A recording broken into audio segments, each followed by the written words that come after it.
May tatanong ako sa'yo, ngayon sasagot ako. Wala pa akong tanong. Wala akong sagot. Eto na yung tanong ko, nasan? Anong ginagawa mo? Hinahanap yung tanong, nakita mo? Sasabihin ko yung tanong, sasagihin mo? Oo. Eto ang una kong tanong. Ito ang unang sagot.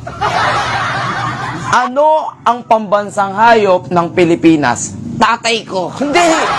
Hindi tatay mo! Sino ka? Nanay ko? Hindi rin! Eh, sino? Ang pambansang hayop ng Pilipinas ay nagsisimula sa letter K. Alam ko na. Ano? Kuto. Hindi! Wala sa ulo, nasa lupa. Kutong luka. Hindi! May sungay, may buntot. Okay? Ha? May sungay, may buntot at kulay itim. Dingon yung kuto.